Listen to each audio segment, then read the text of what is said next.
आपको स्टार्ट करवाया है, उसमें जितने भी लेक्चर्स थे वो मैंने अपलोड कर दिए हैं। आप जाके एटलीस्ट दुआ से अच्छा खासा चैप्टर 3 भी पढ़ सकते हैं। तो आज हम अपने सेल का मोस्ट इम्पोर्टेंट ऑर्गेनेली डिस्कस करने वाले हैं स्टूडेंट एंडोप्लाज्मिक रेटिकुलम।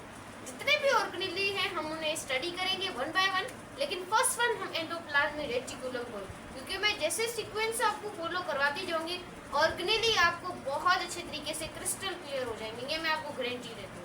क्लियर है मैं स्टूडेंट? तो जो स्टूडेंट हमारे चैनल पे आए हैं आप लोगों ने हमारे चैनल को सब्सक्राइब कर देना है, वीडियो को लाइक कर देना है, शेयर कर देना है। बिना टाइम को वेस्ट किए बगैर अपनी वीडियो को करेंगे एंडो वर्ड से इंडिकेट करेंगे तो ये आपको डेफिनेशन का अंदाजा हो जाएगा कि भाई आपको ये टॉपिक कहना क्या चाहता है। बस आप नाम को स्टडी किया करें, डेफिनेशन इंशाल्लाह आपके दिमाग में खुद ही आ जाएगी। सही है? अब देखिए बच्चों, एंडो का मतलब क्या होता है? एंडो का मतलब होता है इनसाइड, प्लाज्मिक का मतलब होता है प्लाज्मा, रेटिकुलम का मतलब होता है नेटवर्क। क्या बनेगा? साइटोप्लाज्म के जो इनसाइड नेटवर्क होता है उसे आप क्या बोलते हैं? Endoplasmic reticulum. क्लियर है? मैं एक बार और बता रही हूँ क्योंकि टॉपिक क्लियर नहीं होता बच्चों को, मुझे पता है। देखिए, साइटोप्लाज्म के इनसाइड जो नेटवर्क होता है उसे अब एंडोप्लाज्मिक रेटिकुलम कहते हैं। क्लियर है मैं स्टूडेंट? और इसकी जो बेस्ट लोकेशन है वही आपका साइटोप्लाज्म ही है। ये आपको नाम ही बोल रहा है कि ये सेल के जो साइटोप्लाज्म है उसके गिर्द ये क्या होते हैं? फैले हुए होते हैं। और सेल मेम्ब्रेन और न्यूक्लियस के साथ ये क्या होते हैं बच्चों? कनेक्ट होते हैं। क्लियर है? अंडरस्टैंड है? बता दिया आपको सब कुछ, आगे भी पढ़ते हैं बच्चों। आपको कॉन्सेप्ट तो यही से क्लियर हो गया।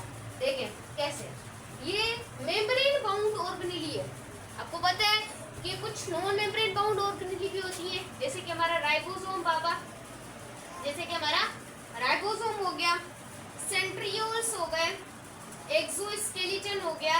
ये सारे हमारे पास क्या है? नॉन बाउंड्री ऑर्गेनेलीज है।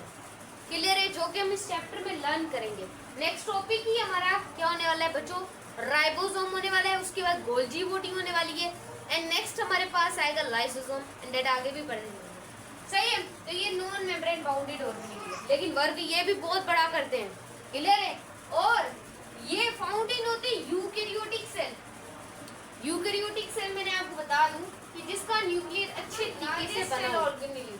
माइटोकॉन्ड्रिया सबसे बड़ी आपकी ऑर्गेनेली है आपके सेल के अंदर, लेकिन जो उसके बाद जो सबसे बड़ी ऑर्गेनेली है वो आपका क्या? एंडोप्लाज्मिक रेटिकुलम है। उसके बाद नेटवर्क ऑफ होलोट्यूब्यूल्स।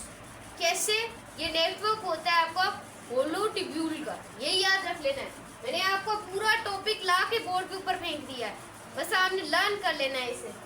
क्या नेटवर्क होता है होलोट्यूब्यूल का? एक्सटेंड फॉर्म में, यानी कि कुछ एक्सटेंड फॉर्म होती है ऐसे, उनका ये क्या है? आप लोगों के पास नेटवर्क होता है।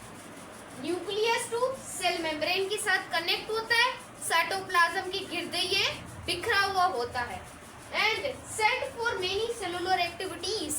ये सेट होता है जितनी भी सेलुलर आपकी एक्टिविटीज होती हैं। क्लियर है? चलो, अब इसके अंदर हमारी दो ईआर आ जाती है, endoplasmic smooth ER and rough ER. ज्यादा मैं आपको नहीं बताऊंगी, जो एमडी में आएगा वो ही बताने वाली हूँ। देखें, स्मूथ एंड एंडो। देखें, आप लोगों के पास जो स्मूथ होती है ना, स्मूथ ईआर, वो ट्यूबुलर ज्यादा होती है, उनमें ट्यूबुलर ज्यादा होती है, एंड जो रफ होती हैं उनमें आपकी ट्यूब्यूल्स क्या होती हैं? लेस होती हैं। याद रखिएगा। और एक बेस्ट डिफरेंस, स्मूथ में आपके राइबोसोम प्रेजेंट नहीं होते और रफ में आप लोगों के राइबोसोम क्या होते हैं? प्रेजेंट होते हैं। राइबोसोम क्या होती हैं? बस एक एमसीक्यूज आगे पढ़ने वाले। Factories of protein, factories of protein, उसे आप सिंप्लीफाई एमडीकेड में आ जाता है, उसे आप बच्चों राइबोसोम कहते हैं। ज्यादा डीप में लेकर नहीं जाने वाली, सिंपल टीच दुआ के लेक्चर देख रहे हैं आप लोग। सही है? उसके बाद है they are common steroid secreting glandular cell. बच्चों ग्लैंड्स क्या होते हैं? जो हार्मोन रिलीज करते हैं। सही है? ये उसका भी काम करते हैं, स्टेरॉइड्स का भी काम करते हैं, सीक्रिएट करते हैं। बच्चों आपके पास हार्मोन क्या होते हैं? मेल के अंदर टेस्टोस्टेरोन, फीमेल के अंदर प्रोगेस्टेरोन एंड एक्स्ट्रोजन। देखें लड़कियों में ये जो हार्मोन रिलीज होता है वो बच्चों होता है 12 इयर्स की एज के बाद। बच्चियां जो होती हैं वो तब से मेच्योर होना स्टार्ट हो जाती हैं जब वो 12 साल से आगे पहुंच जाती हैं। एंड जो हमारे मेल हजरात आ जाते हैं वो 15 इयर्स के बाद उनका जो मेल पार्ट्स हैं वो आना शुरू हो जाते हैं, जैसे कि उनकी आ जाना, मूंछों का निकलना, उनकी दाढ़ी का निकलना, उनके मतलब के एज के साथ साथ उनकी ग्रोथ का भी बढ़ना। तो ये मेल हजरात में जो रिलीज होता है उसे हम कहते हैं टेस्टोस्टेरोन। 15 साल के बाद इनकी मूंछें निकलना शुरू हो जाती हैं। सही, और भी काफी ज्यादा फंक्शन ज्यादा डीप हम इंटर में पढ़ेंगे। उसके बाद एक्स्ट्रोजन, जब लड़की बड़ी होती है तो उसके अंदर एक्स्ट्रोजन आना रिलीज हो जाते हैं। प्रोगेस्टेरोन क्या होती है?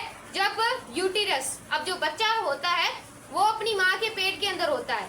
अब जो यूटेरस होती है, जब वो बच्चा निकलने वाला होता है, अपनी माँ के पेट से निकलने वाला होता है, तो यूटेरस ओपन होती है, तो वहां पर एक हार्मोन रिलीज होता है जिसे आप बच्चों कहते हैं प्रोगेस्टेरोन। ज्यादा डिटेल हम क्लास इंटर में पढ़ेंगे।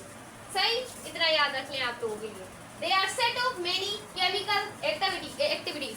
ये सेट होता है केमिकल एक्टिविटीज का। क्लियर है? उसके बाद लिपिड सिंथेसाइज, लिपिड को सिंथेसाइज करता है। क्लियर है? उसके बाद स्टेरॉइड फोस्फोलिपिड्स, स्टेरॉइड और फोस्फोलिपिड जो कि मैंने आपको हार्मोन्स बता दिए। चले मूव ऑन हो रहे हैं नेक्स्ट पॉइंट पर। डिसॉक्सिफिकेशन, अल्कोहल एंड एंटीबायोटिक्स। बच्चों आपको पता है जब कोई बंदा शराब पी लेता है तब उसे चक्कर आना शुरू हो जाते हैं, वो ऐसे ऐसे गोल गोल घूमता है, यानी कि वो अपनी जो दिल की सच्ची बातें होती हैं, जब अल्कोहल पीता है तो वो सच्ची बातें बोलता है। लेकिन बच्चों बार बार हमें शराब नहीं पीनी चाहिए, क्योंकि इससे लिवर बार बार हमारी जो टॉक्सिक इफेक्ट होता है उसे निकाल निकाल कर परेशान हो जाता है। इससे हम बोलते हैं भाई उसका लिवर फेल हो गया है, क्योंकि वो अल्कोहल बहुत ज्यादा पीता है। शराब ज्यादा अच्छी नहीं होती। हाँ, आप मंथ में 1-2 बार ट्राई कर लेते हैं तो इससे कुछ नहीं होने वाला। तो वो बंदा ऐसे चक्कर वक्कर खाना शुरू हो जाता है। जैसे कि ओलिव ऑयल होती है, तो आप जैसे कि वो पानी जो होती है लस्सी नुमा पीते हैं, उसके अंदर भी कोई आप डालते हैं कोई चीज तो उसके अंदर भी अल्कोहल होती है। मतलब रोज रोज पीने से बहुत ज्यादा मसला होता है, यानी कि टॉक्सिक इफेक्ट्स होते हैं, तो ये इसका भी काम करता है। कार्बोहाइड्रेट की metabolism sum of all activities perform to a living organism, उसे आप मेटाबॉलिज्म कहते हैं। देखें कैल्शियम स्टोरेज। बच्चों कैल्शियम स्टोरेज आपको पता है ये मसल्स में और बोन्स में आपकी कैल्शियम क्या होती है? स्टोर होती है, तो इसमें भी करवाने में ये काम अंजाम में आला देते हैं। ट्रांसपोर्ट का मटेरियल, और ये मटेरियल को ट्रांसपोर्ट करने का भी जनाब आला काम करते हैं। One material transfer to blood to cell to blood, सही, बॉडी टू ब्लड। उसके बाद प्रोटीन की मॉडिफिकेशन करते हैं, गोल्जी बॉडी एंड एक आरएनए ट्रांसपोर्ट भी करते हैं। क्लियर है? रफ एंडोप्लाज्मिक रेटिकुलम सब आपको बता दिया। इसका कॉमन काम यही होता है, ये प्रोटीन को सिंथेसाइज करती है। They are also involve the different activities में होती है, जैसे कि प्रोटीन को बना लिया, प्रोटीन को आगे भेज दिया, मॉडिफिकेशन करवा ली मॉलिक्यूल का, इसका बस आपने यही काम, और ये सपोर्ट भी करती है आपके सेल को। क्लियर है माय स्टूडेंट? हलवा हुआ, कॉन्सेप्ट क्लियर हो गया। तो बच्चों ये थी आज की हमारी वीडियो अच्छी लगी वीडियो को लाइक, चैनल को सब्सक्राइब। मिलते हैं फर्स्ट टास्किंग वीडियो के साथ, तब तक के लिए हम लोगों को आप लोग अपनी दुआ में याद रखिएगा।